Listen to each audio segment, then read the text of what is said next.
Queria que você abrisse em Romanos 7.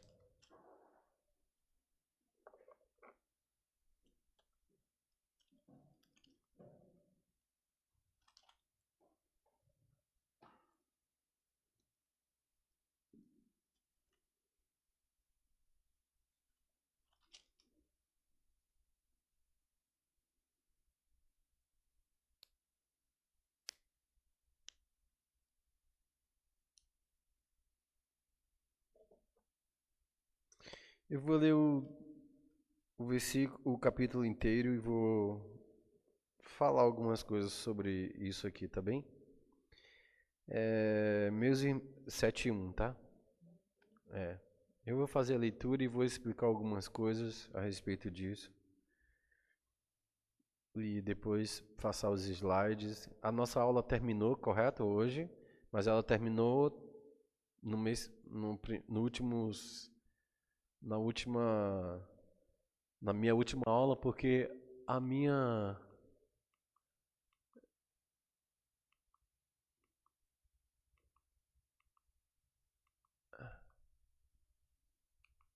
eu cheguei a explicar sobre isso, não foi? Eu terminei isso com isso, que Jesus é o nosso modelo e dentre o seu a característica ou manifestação do caráter de Deus que nós estamos vendo nessa matéria que é discipulado cristão e nós estamos estudando sobre caráter.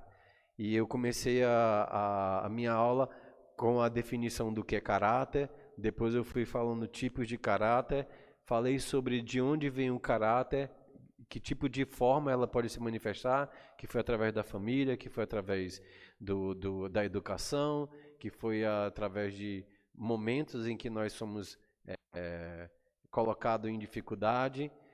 Mas eu vou passar tudo de novo, tá? Isso daqui é só para poder entender que eu finalizei minha aula na última terça-feira minha de aula. E aí meu último slide era o modelo falei sobre dom e caráter, falei que o dom atrai a multidão, mas o caráter atrai a Deus, falei isso, correto? E depois terminei a aula dizendo a respeito do caráter de Deus em Jesus Cristo, que é o final aí, ó, o modelo de Deus entre os homens. Jesus é o referencial de caráter ao qual devemos nos conformar segundo o plano eterno de Deus. Aquela palavra conformar significa fazer igual, ou estar de acordo com, ou sendo transformado para que o caráter de Deus seja imprimido em nós. E em Romanos 5,3 vai falar isso. Alegrai-vos quando passarem por muitas dificuldades, porque isso promove a perseverança promove o caráter promove isso, promove aquilo. Então, e aí, uma das manifestações do caráter de Jesus Cristo era justamente, primeiro, a verdade. Ele falou que eu sou a verdade e a vida. Todo mundo tem uma verdade, correto? Mas ele é a verdade. É um artigo definido, não é uma... Todo mundo tem uma... Foi criado em famílias, tem família e muitas vezes nossa família nos ensinou alguma coisa que nós recebemos isso como verdade, correto? Mas aí depois de um tempo a gente descobriu que não era isso. Aí a gente falou assim, acho que minha mãe e meu pai mentiram. Não, é que era a verdade que ele tinha. Mas no caso de Jesus, não, ele é a verdade.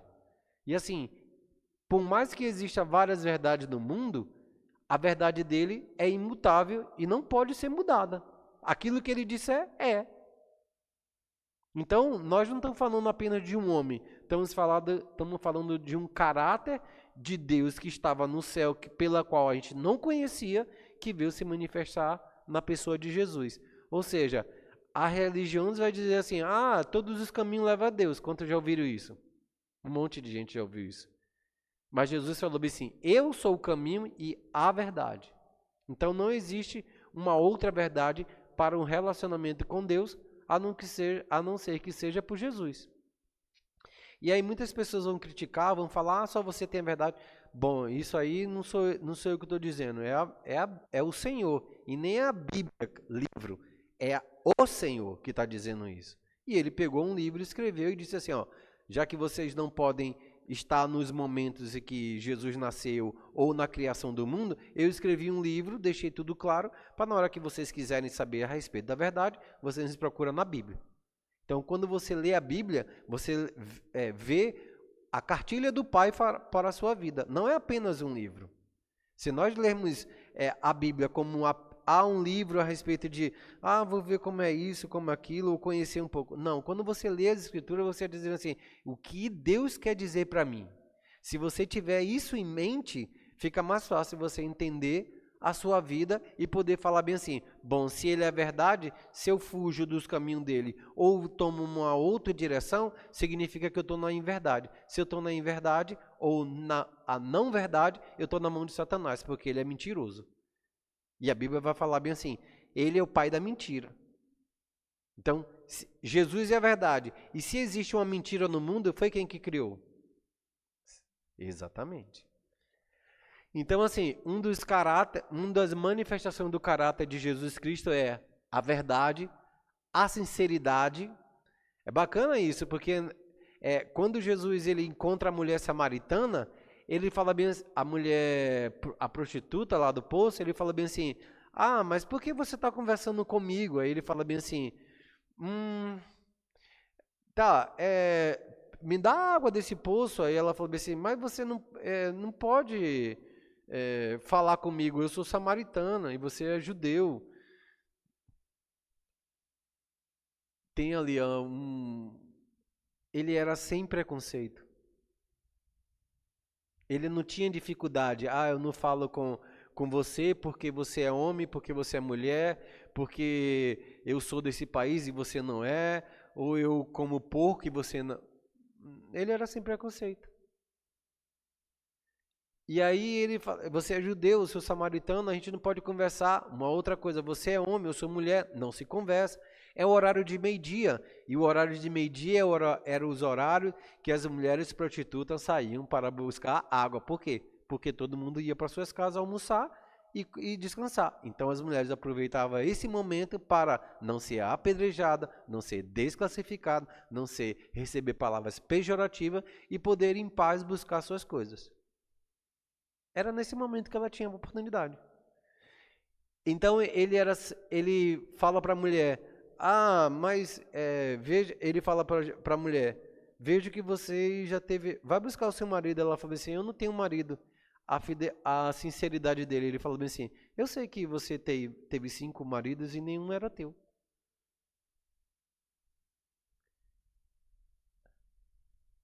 Engraçado que eu não tenho certeza se a mulher foi casada 5 vezes. O que ele está dizendo é que a mulher teve relacionamento duradouros com 5 homens. Porque sexo é casamento para Deus. Porque para você lavrar carta de divórcio para uma pessoa já era caro, para 5. Ou seja, ela recebeu 5 cartas de divórcio. Porque ela disse, Jesus falou, você teve 5 maridos e nenhum deles era teu. Se não era teu, como é que ela vivia com esses homens? Ela era amante do cara. A gente consegue fazer, sabe o que é inferir no texto? Fazer inferência no texto? É quando eu leio a escritura e falo, mas se ela era casada e teve 5 maridos, significa que ela era amante de alguém. Até porque se ela fosse casada, ela não era prostituta. Entendeu? Concatenar no texto é inferência. Ela falou assim, mas se ela era casada, se ela teve 5 maridos e ela era chamada de prostituta, significa que ela vivia com os homens, não eram casados, e estava tendo a oportunidade de sair meio-dia para poder buscar água, porque justamente era o local, culturalmente era a hora que ela podia buscar água. E aí ele fala, veja que tem 5 maridos e nenhum deles era um teu. Ou seja, como que o marido era... Se você é casado, ele era teu marido, correto? Mas ele está dizendo, ele não era um teu. Ou seja, ela vivia como amante com os homens, nunca teve um marido verdadeiro, nunca foi dela, E aí ela fala, vejo que tu és profeta. Ele não fala que você é acusador, me acusou o pecado. Porque Jesus não... Eu não vejo Jesus como um acusador de pecado. Toda vez que ele falava, ele estava falando uma verdade. Ó, eu vejo que você era... Sei que você teve 5 maridos e nenhum deles era teu. Onde é que está a acusação ou a palavra de qualquer forma? Não tem, é uma verdade. Verdade é verdade. Também é uma forma de inferir no texto. Eu sou Deus e eu te criei e eu sei quem é você. E é por isso que ela volta de novo e fala bem assim, vejo que tu és profeta. A referência que ele está falando é que Moisés disse que o Senhor levantaria um profeta. Ela fala que ele é o profeta, só que, vejo que tu és um profeta. Aí Jesus, viste bem, mas dá água, porque a água que se você não me der água, a água que eu posso dar é água de rio, águas vivas. Aí ela falou assim, mas como você não tem água, balde para pegar, como é que você vai me dar água? Falei assim, mulher, se tu soubesse com quem tu falas, eu poderia te dar rio de água viva. Rio de água viva. É engraçado que algumas palavras soam estranhas, por exemplo, rio de água viva. Então quer dizer que tem um rio que a água é viva e nada na vida de Jesus é metáfora, é tudo literal. Nunca é metáfora. Agora eu entender como essa água viva, o que é essa água viva e de como ela se manifesta, é outra coisa. Eu nunca mais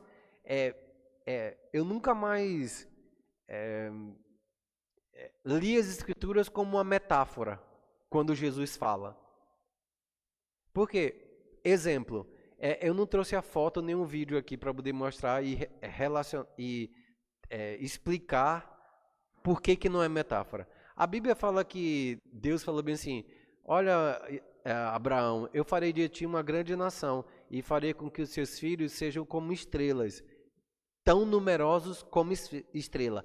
Aí ele faz uma metáfora, tão numerosos, porque é uma quantidade infinita de pessoas que por causa de ti terão fé em mim, e ao mesmo tempo não é metáfora.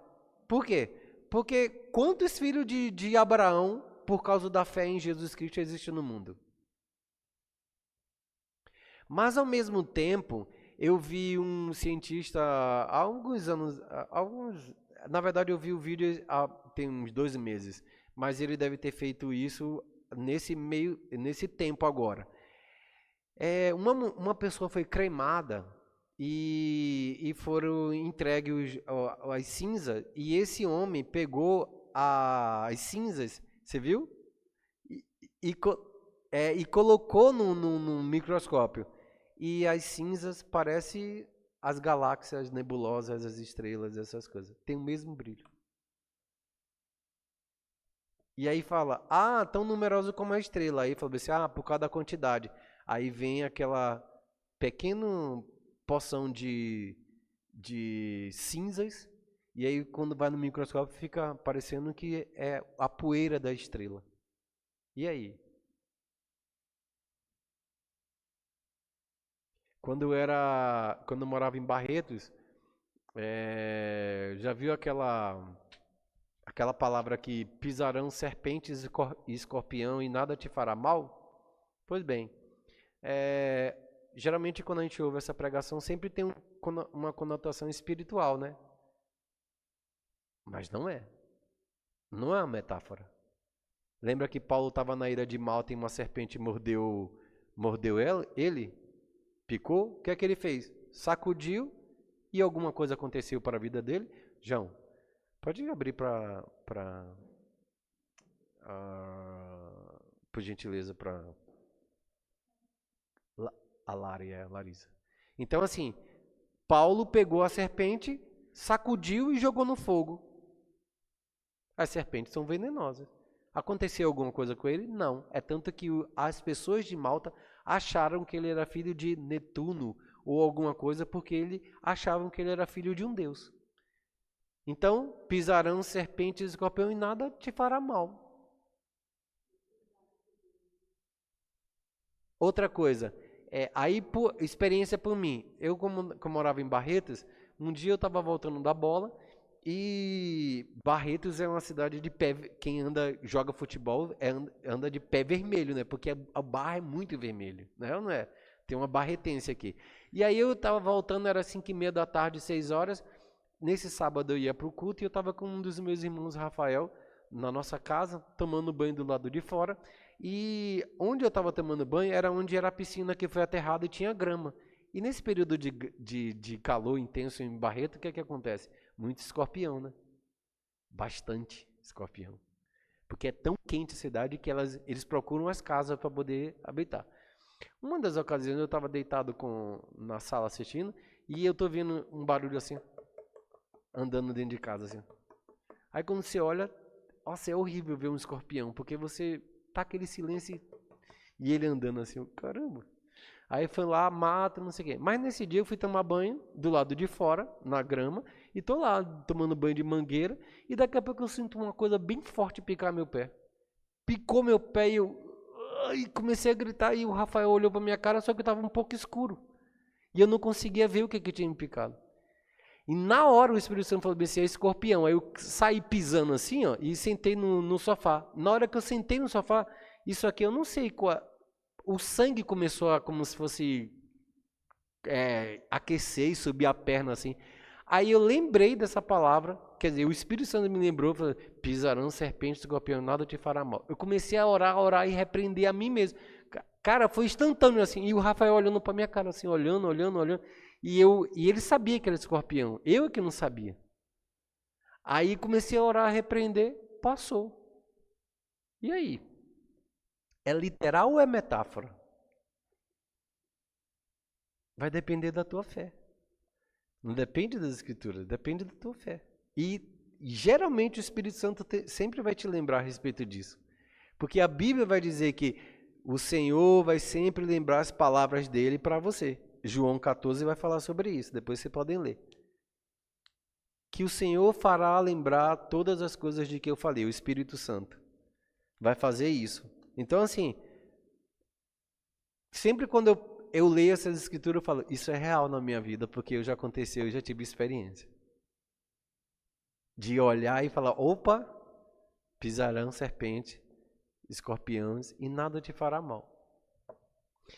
Paulo está nas escrituras, Paulo foi picado, ele sacudiu, jogou no fogo a serpente, e não aconteceu nada. Agora, o medo vai gerar um pouco de falta de fé, mas não deixa de crer. Amém? Meus irmãos, Romanos 7. Meus irmãos, falo com vocês como pessoas que conhecem a lei. Acaso vocês não sabem que a lei é autoridade enquanto ele estiver vivo? Mas se o marido morrer... 2. Por exemplo, pela lei a mulher casada está ligada a seu marido enquanto ela estiver viva. Mas se o marido morrer, ela estará livre da lei do casamento. Por isso, se ela casar com outro homem enquanto seu marido ainda estiver vivo, será considerada adúltera. Mas se o marido morrer, ela estará livre da lei. E mesmo que venha se casar com outro, não será adúltera.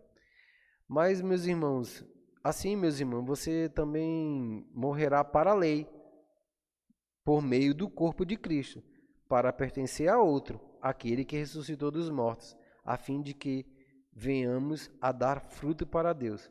Pois, quando éramos controlados pela carne, as paixões pecaminosas despertavam pela lei e atuavam em nosso corpo de forma que dávamos fruto para a morte.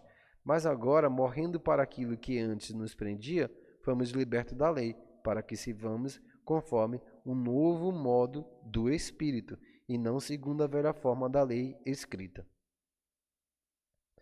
Aí ele vai chegar e vai falar, no 7 ele vai entrar na luta contra o pecado. Que diremos então? A lei é pecado? Vamos explicar isso daqui. Eu li do 1 ao 7, ele está falando assim, vou ilustrar a respeito do casamento.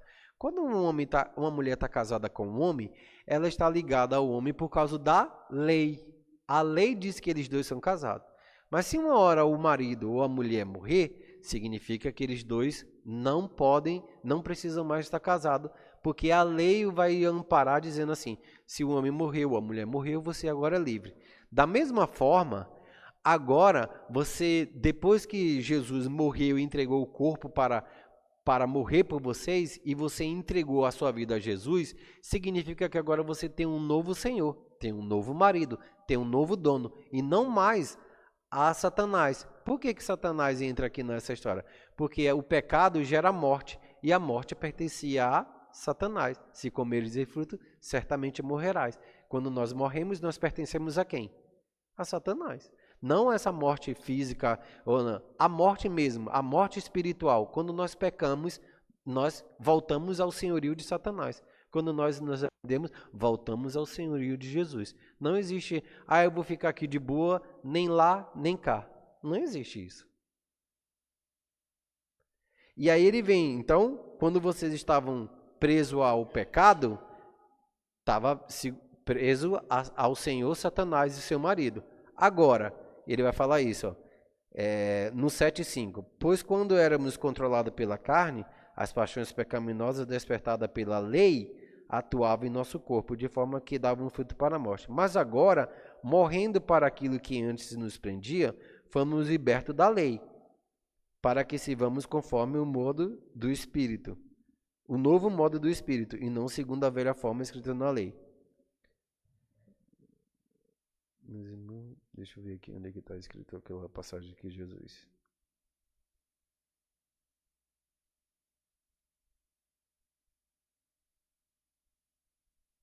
Aqui, no 4. Assim, meus irmãos, você também morreram para a lei, por meio do corpo de Cristo, para pertencer a outro. Ele faz um paralelo. Se você é casado, pertence à lei e a lei pertence a isso. Agora que você não pertence mais à lei, você pode se casar com outro. Antigamente a lei dava amparar por causa da nossa carne, elas não deixavam a gente cumprir a lei. Amará o teu Deus sobre sobre toda a sua força, sobre todo o entendimento, de toda a tua força, de toda a tua alma. Você não conseguia cumprir o primeiro mandamento. Se você não cumprir o primeiro mandamento, o segundo também você não vai. Porque no dia que você matar alguém, você deixou de amar o seu próximo. No dia que você adulterar, você deixou de amar o próximo. No dia que você roubar, você deixou de amar o próximo. No dia que você enganar, você deixou de amar o próximo. Então, se você não cumprir primeiro, o segundo também não. E aí ele fala bem assim, agora que Jesus entregou o corpo, e o corpo fez liberdade, assim, pagou o preço para que você não viva mais debaixo da lei. Que lei é essa? A lei dos mandamentos. Por quê?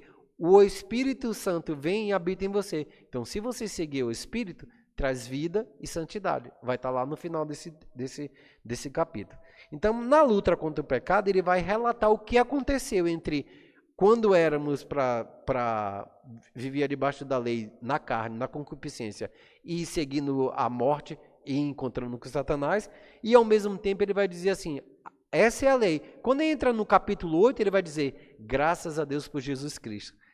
Então, assim, é um capítulo, mas ele não tem separação. O capítulo 7 fala de quando a gente era preso à lei, à concupiscência e a Satanás. Quando entra no 8, ele fala, no final do 7, ele já fala assim, quem nos liberar do corpo dessa morte? Aí ele vai falar assim, graças a Deus por causa de Jesus Cristo. Não é assim que está escrito? Então vamos lá, vamos fazer a leitura. No 7:7. Que diremos então? A lei é pecado? De maneira nenhuma. Ou seja, ele faz um questionamento. Mas se tem a lei e a lei me condenou, então a lei é pecado.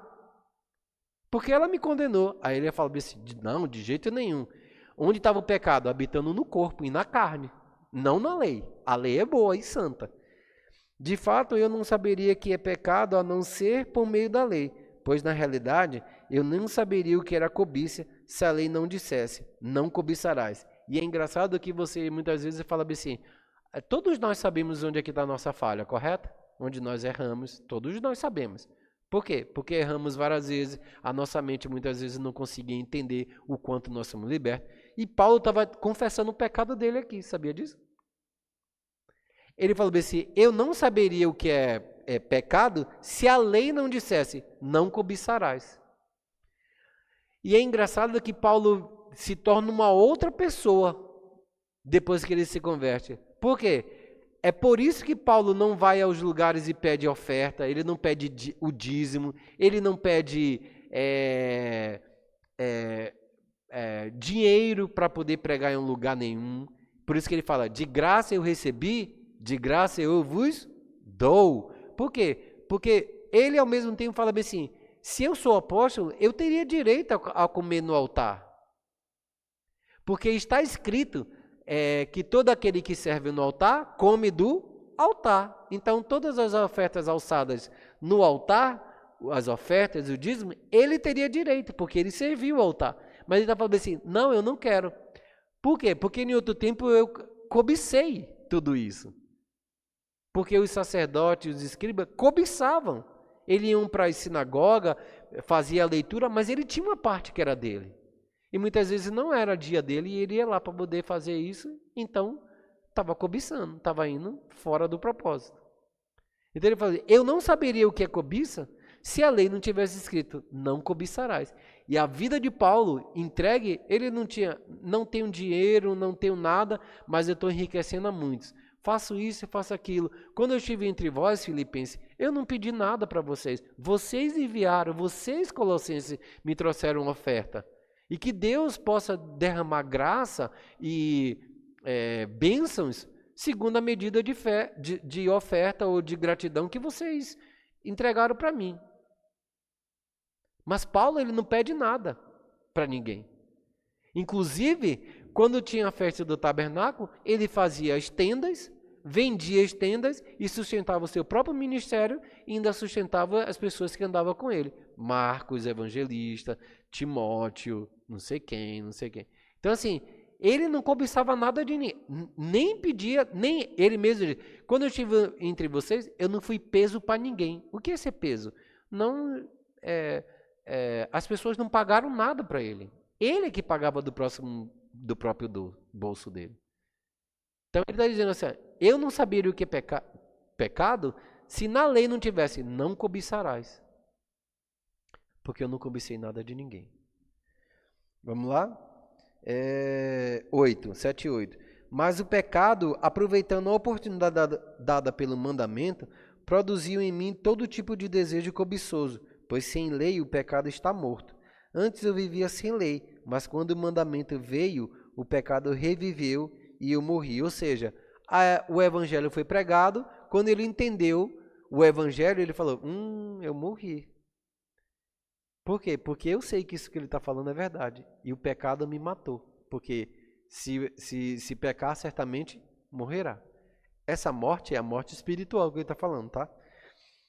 No 10, descobri que o próprio mandamento destinado a produzir vida, na verdade, produziu morte, pois o pecado, aproveitando a oportunidade dada pelo mandamento, enganou-me por meio do mandamento e me matou. Ou seja, o mandamento que deveria ser para ter vida, quando chegou, bateu em mim, sabendo que eu era pecador e que eu cobiçava, e sabendo que eu fazia isso ou aquilo, dos erros contra Deus, o que é que aconteceu? Eu entendi que eu era pecador e então automaticamente eu entendi que eu estava morto. Morri. Vamos para o final agora? Lá no 21. Assim encontra esta lei, 7:21. Assim encontra esta lei que atua em mim. Ou seja, enquanto ele está fazendo um relatório, um paralelo de quando você não é crente. Assim encontro a lei que atua em mim. Quando eu quero fazer o bem, o mal está junto de mim. No íntimo do meu ser tem um prazer na lei de Deus. O que é o íntimo do meu ser? É o espírito que ele está falando. No meu íntimo, no meu espírito, eu sei que gostaria de servir ao Senhor.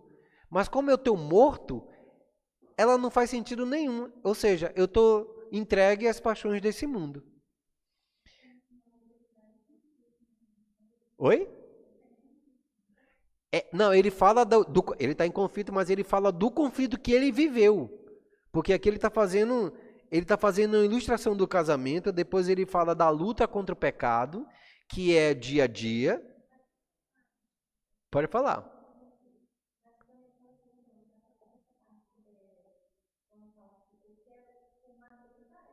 Sim,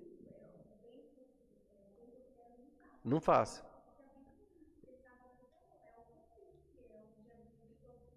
Todo cristão. Exato. Ele está falando do conflito dele. Mas se é atual, eu não sei, porque quando ele foi para, quando ele escreveu para Roma, ele enviou a carta. Ele não foi até Roma. Ele só foi para Roma quando foi preso. Então ele está descrevendo a luta contra o pecado. Aí ele está usando ele como referência. Ó, o bem que eu queria fazer, eu não faço. Por quê? Porque o meu espírito está morto. Então quem governa é a alma e o corpo. Porque se eu entrar aqui e falar bem assim, então todo dia eu tenho esse conflito? Não, não pode ter. Sabe por quê? Vamos finalizar aqui. Então, mas vejo uma outra lei atuando no membro do meu corpo, guerreando contra a lei da minha mente. Olha, a mente é lá. Lembra que eu comecei? Eu falei sobre mente, desejo e alma. E membros. Ele fala do membro. O que é membros aí? É o corpo dele. Se ele gostasse de roubar, o membro é a mão que queria roubar. Como ele cobiçava, aonde é que está a luta dele? Na mente. Será que eu vou lá na sinagoga e prego para as pessoas me darem o dinheiro? Ou senão eu vou pregar e faço um milagre para poder alguém me dar um dinheiro? Aí ele vai falar, atuando no meu membro do meu corpo, guerreando contra a lei da minha mente, tornando-me prisioneiro da lei do pecado que atua em membro. Aí vamos lá. Miserável homem que sou, quem me libertará do corpo sujeito a esta morte? Ou seja, cobicei, aconteceu a cobiça, morri. Quem vai me libertar dessa rotina ou desse aparato do pecado? Guerria na minha mente, meu membro começa a buscar, cobicei, peguei o dinheiro, morri. Morri de novo. Voltou de novo. O que é que eu faço agora? Estou numa luta. Porque ele está dizendo assim, ó, quando eu quero fazer o bem, eu não faço. Eu não faço. Mas ele está fazendo o relatório de quando ele era ainda um cara que não conhecia o Senhor. Por que ele fala? Porque quando você vai ler Efésio, está Paulo cheio do poder. Quando você vai ler Filipenses, está Paulo cheio do poder, não cobiça. Colossenses, ele está cheio do poder. Então, quando ele estava pensando nas coisas boas, ele ia lá e agia fazendo as coisas boas. É totalmente diferente. Aí, ó, ele fala assim, ó, no 25, graças a Deus por causa de quem? De Jesus Cristo, nosso Senhor, de modo que com a mente eu próprio sou escravo da lei de Deus, mas com a carne, da lei do pecado. Aí ele entra no 8, porque é uma continuação, não é parágrafo separado. Portanto, agora já não há condenação para os que estão inscritos em Jesus. Ou seja, se eu peco, há uma condenação? Sim, mas se eu não peco mais, não há condenação. Aí, porque por meio, aí onde entra um versículo que muitas vezes entra em choque, ó. Porque por meio de Cristo Jesus, a lei do Espírito de vida me libertou da lei do pecado e da morte. Porque aquilo que a lei for incapaz de fazer por estar enfraquecida pela carne, como que eu fazia, por que eu não conseguia seguir a lei do mandamento? Porque a carne estava enferma, porque a carne estava em pecado. A carne vivia, eu era pecador, correto? Então eu queria fazer coisas boas, eu não conseguia. A coisa boa que ele está dizendo assim, é viver no Espírito, agradar a Deus. Porque se eu pego dinheiro e oferto na vida de alguém que está me pedindo, é uma coisa boa? Sim, mas não é isso que ele está falando. Ele está falando da iniquidade, que é a totalidade do teu ser. No meu íntimo, que é a totalidade, e quem é você de verdade, não existe nada de coisa boa. Por mais que você fale assim, eu dei isso, mas Jesus é teu Salvador? Você já teve uma vida transformada? O Espírito Santo de Deus está vivendo em você? Você já teve uma vida em que naquele lugar onde você pecava, você já não peca mais? A luta já foi vencida pelo Espírito Santo? Porque é o Espírito que vai guerrear contra a carne, correto? E quando ela ganha, você deixa de fazer aquela coisa, já não existe mais luta. Eu olho para trás e vejo coisas na minha vida que eu já não faço mais. Mas muito tempo atrás eu já vivi. Pode perguntar.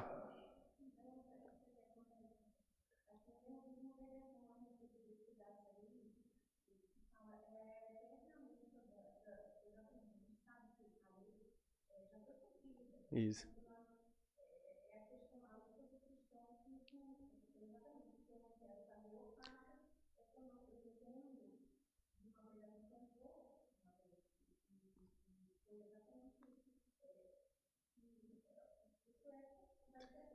Isso. E tá certo. Agora, só que a constância da luta a constância da luta não é no mesmo local. É por isso que Paulo está dizendo assim, aquilo que era meu pecado, que era cobiça, eu não tenho mais. Como que eu não tenho mais? Em Efésio. Agora ele teve luta com quem? Com outro tipo de coisas. Não, tá certo. Só que o que eu tô pro resto da vida, beleza. Mas o resto da vida não é no mesmo pecado, não é na mesma área. Assim, porque Jesus encontrou várias lutas com ele, sim, a própria cruz do Calvário é uma luta de Jesus. E se ele abandonasse? E se ele não quisesse?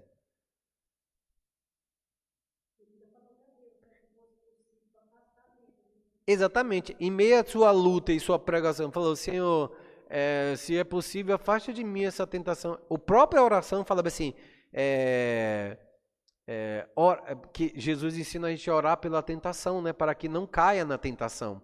Ou seja, está tendo uma luta ali. Agora, o que eu quero dizer é que você e eu e qualquer homem e mulher da terra teve uma luta especificamente em alguma área.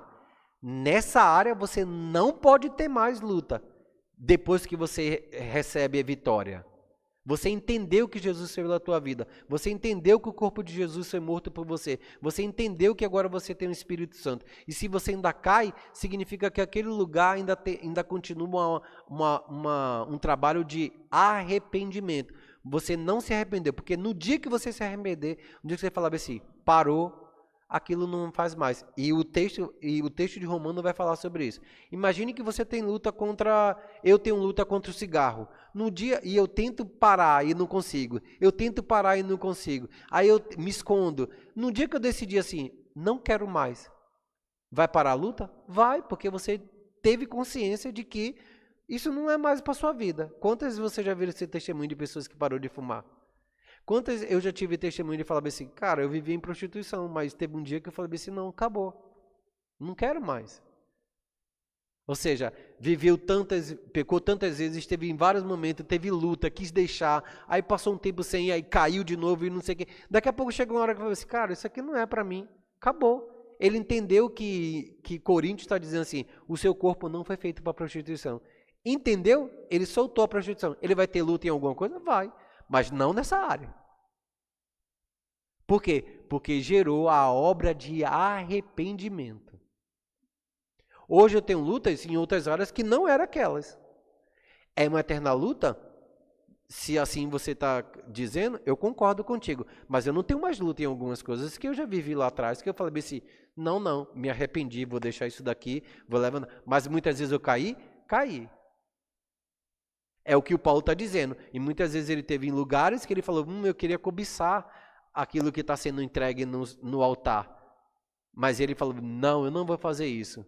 E ele fala, não sei se você está compreendendo o que eu estou falando, mas assim, Paulo em vários momentos diz assim, e quando eu tive entre vocês, nada pedi para vocês. Depois ele fala bem assim, aquele que está no altar, come do altar, então isso aqui é meu. Ele falou, não, nunca pedi nada para você. Ou seja, ele estava dizendo que ele era cobiçoso e agora ele não é mais cobiçoso. A luta de Paulo agora é qual? Outra. Que não tem nada a ver com o pecado original dele, que o pecado que atuava na vida dele era a cobiça. Na vida daquele outro é prostituição. Não, eu não quero mais saber disso. Acabou, vou procurar uma pessoa para casar e resolve o meu problema. A lei vinha para condenar porque a carne estava enferma, porque todos os homens eram pecadores. Então, quando ele olhava para a lei, ele falava assim, eu não cumpro esse primeiro mandamento, então está me condenando. Mas não que a lei veio condenar, o próprio Paulo, a lei é santa, mas ela aproveitou a oportunidade da lei e me condenou o pecado. Por quê? Porque a carne é fraca. O próprio Jesus, quando ele estava indo para a cruz, ele falou bem assim, a carne é fraca, mas o espírito é forte. Ou seja, a carne queria fugir, mas o Espírito dizendo, você não vai. Você vai para a cruz. Então, assim, é uma linha bem fina ao mesmo tempo, assim, saber que, não, então é o pecado que está operando em mim, mas, peraí, uma das coisas que eu expliquei para você é que agora o seu espírito estava morto, então você vivia no pecado, mesmo que você não quisesse. Agora, a partir do momento que você foi perdoado, quem veio limpar e colocou o espírito no seu espírito, é a parte que se relaciona com Deus, é o Senhor. Aí depois ele pede para você fazer, para todos nós fazermos outra coisa, transformai-vos pela renovação da mente. Quando você tem uma mente assim, fala assim, se isso daqui não é interessante para a minha vida, eu já fui perdoado e eu sei que o Espírito Santo está guerreando em meu favor, lutando contra a carne, na hora que eu me rendo ao Senhor, aquilo perde o valor. Deixa eu ver se eu encontro aqui o texto. Mas eu vou terminar aqui. No capítulo 8, no versículo 3. Porque aquilo que a lei for incapaz de fazer, porque, olha lá, a lei não me isentava, me condenava. Por causa de quê? Porque ela estava enfraquecida pela carne. Deus fez, enviando o seu próprio Filho, a semelhança de homem pecador, como oferta pelo pecado. Esse pecado é o pecado original. Não é o pecado que eu e você faça, porque para Deus perdoar o pecado, era só você confessar. E a sua iniquidade que ali estava lá no seu corpo todo dia, e que por muitas vezes você poderia errar, pedir pecado, errar e pedir pecado, errar e pedir pecado, errar e pedir pecado. Ele está corrigindo essa da sua natureza. A natureza de Adão, ela foi morta quando Jesus entregou o corpo. Ou seja, agora você recebeu a natureza de Cristo. Vai dizer isso. A natureza de Cristo peca? A natureza de Cristo erra? Então, é sobre isso que ele está dizendo aqui. Aí quando você recebe essa vida que é do Espírito, e só os filhos de Deus realmente recebem, começa o processo da santificação, da justiça, reconhecer o que Jesus faz e santificação. Isso está em Romanos 6, tá? A respeito disso. E aí ele vai dizer, e é muito doloroso você ouvir isso, porque em toda a minha vida eu falei assim, eu tenho uma eterna... Eu já ouvi essa pregação, não especificamente desse pastor, mas todo mundo que prega nesse texto sempre fala bem assim, olha, não quer dizer que nós vamos ser um cara santão, não sei o quê. Ué, mas... Para Paulo, Pedro, João, não sei quem, e outros santos que existiram na terra, eles andavam em santidade e não tinham problema com o pecado, por que eu e você tem? Fala para mim. Alguma coisa está destoando da palavra de Deus ou da plenitude de vida que Deus está querendo nos dar. Por exemplo, aquele que está em Cristo é nova? A nova criatura tem pecado? Não tem. Porque ela é criada em Deus. Deus tem alguma coisa de pecado em nós? Nessa vida? Não tem. É isso que ele está dizendo. O que nós estamos sendo chamados a estar é com Ele. E não mais nessa lutinha de pecado ou dessa... Está faltando um entendimento. A Bíblia fala, renovai, pois, a vossa mente, para que você possa experimentar a boa vontade. A boa vontade vem com erro de alguma coisa de Deus? Da parte de Deus? Não. Boa, perfeita. É perfeita porque não tem pecado.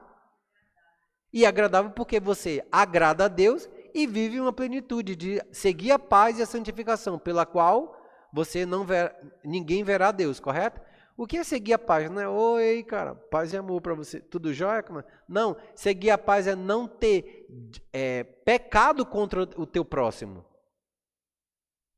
Seguir a paz e a santificação. Seguir a paz com todos é você não ter dificuldade com... Uma coisa é você ter uma discussão, outra coisa é você não concordar com o outro. Mas isso não significa que você pecou. Você pensa desse jeito, eu penso desse jeito, e está tudo bem. Então, tem vários versículos assim. Não existe condenação para o que estão em Cristo Jesus. Né? Mas a gente vai crescendo nesse entendimento. E outra coisa, a verdade de Deus nos liberta, correto? Então, se eu estou andando em pecado, aí veio a verdade, ela fez o quê? Me libertou. Se ela me libertou, eu vou cair de novo? Quem é livre nunca volta para a escravidão. Quem é livre nunca volta para a escravidão. Correto? Quem é livre no Senhor nunca, nunca, nunca mais volta para a escravidão. Se não volta para a escravidão, deixou de ser pecador. Não vai cair nesses mesmos erros, pode cair em outro, mas não nesses. Oi? Isso, é por isso que eu concordei com você, a luta é constante, mas não no mesmo local, porque, por exemplo, vamos supor que eu sou pecador aqui, estou caído, aí vem um Senhor, me salva, aí me levanta, então eu começo a caminhar, mas vai ter caminhos e momentos aqui que eu não vou saber como decidir, como fazer, mas o pecado que eu me levantei, que é o pecado original, ele mesmo fala, quando vim à terra, disse ao Senhor, retira o primeiro e coloca o segundo. Ou seja, tira a natureza de Adão e coloca a minha. Porque nós temos a mente de Cristo. A mente de Cristo pensa em besteira? Pensai nas coisas do alto, de onde está a sua verdadeira vida. É um monte de coisas que aponta para viver uma vida santa. Porque o pensamento pode vir, mas eu aceitar, aí é diferente. Imagine que eu quero vender droga para você. O pensamento está indo. Eu falo, mas experimenta isso daqui, não sei o que, blá, blá, blá, blá. Aí você fala, não.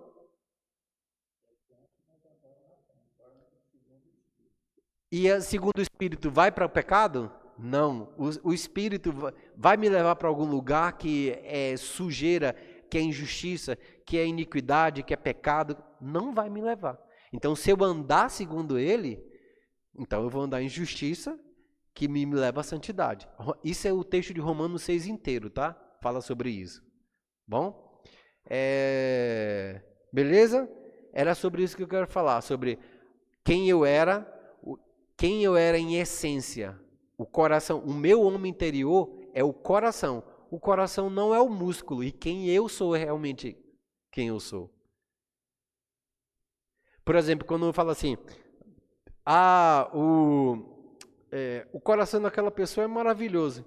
O coração é um músculo, ele não tem sentimento, na hora que ele morre, vai embora.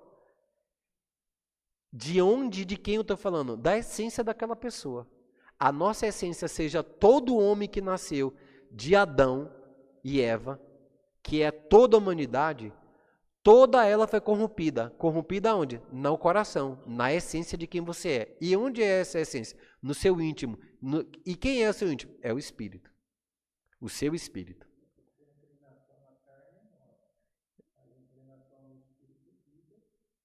E vida. Então, estão conseguindo ter clareza de que agora você é crente, que você não precisa mais viver nessa luta que você vivia do seu pecado? Porque essas coisas foram mortas e elas foram pregadas na cruz. O corpo de Jesus falou bem assim, eu entreguei o meu corpo pela vida do Marcelo. Eu entreguei minha alma pela alma do Marcelo. Por isso que a mente precisa ser renovada, ou seja, ao pensar como ele, ao agir como ele, a andar na verdade como ele, na sinceridade. Deus ama um coração sincero, na incorruptibilidade, porque eu agora não fico mais errando, a minha carne, ela... Já viu aquela expressão de que a carne precisa ser salgada para poder você a carne não ficar podre nem feder? Vocês são o sal da terra. Por quê? Porque se eu jogo sal no seu corpo, na carne, ela nunca apodrece. Porque ela vai conservar o sabor. E ele fala, vocês são sal, ou seja, não deixa a carne feder. Honestidade, se você errou, você confessa. Não tenha medo. Se você não foi agradável pela pessoa, seja honesta. Desculpe, eu fiz isso, não sei o quê. Isso é honestidade. Fidelidade, você é sempre fiel. Jesus é chamado de o fiel. Nós podemos ser fiel porque recebemos dessa... O que faz a gente não ser infiel é a nossa corrupção. Como o pecado foi pago. E a iniquidade também. Eu vou falar sobre isso ou amanhã eu que prego, quarta e domingo de manhã. Sobre iniquidade, ofensas e pecado. 3 coisas diferentes. Todas as 3 coisas é erro, mas cada uma tem uma coisa. Pecado é quando eu chego aqui, imagine que eu sou ladrão, peguei e roubei o dinheiro dele. Mas aí eu me arrependi e devolvi, e ele me perdoou. Fui perdoado, correto? Ofensas. Ofensa é quando eu ofendo a pessoa do caráter de Deus.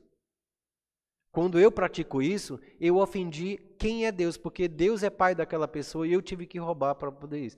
Tem todo um contexto espiritual. E iniquidade. Iniquidade quem eu sou na realidade. Eu sou iníquo por causa do pecado de Adão, o pecado original. Quando Jesus veio, ele foi lá e morreu. Para o Espírito Santo habitar na sua vida, você teve que ser limpa. E o Espírito teve que vivificar. Lhe darei, Ezequiel vai dizer assim, lhe darei um novo espírito, um novo coração de carne para que não mais peque, removerei seu coração de pedra. Um novo espírito, ou seja, aquele que morreu, morreu. Ele pega aquilo, ressuscita, coloca o espírito dele. A Bíblia vai falar em Romanos 5, vai falar, porque o amor de Deus é derramado em nós através do seu Espírito. Então tem alguém novo vivendo, alguém santo, alguém cheio de justiça, cheio de verdade, cheio de amor. O que precisa vir à tona é a mudança da alma, mudar o pensamento. Quando eu mudo o pensamento, ela vai para o corpo. Aí o corpo começa a ficar cheio de saúde, cheio de virtude, cheio de muita coisa. Amém? Que hora tem o intervalo? Agora mesmo? O papo tá bom. Vocês querem continuar e sair mais cedo? Ou vocês querem tomar um cafezinho? E vocês? Ah, então é porque fez o café. Vamos, e aí depois eu vou fazer a leitura e a prova, tá? Pega aqui ela. Aqui.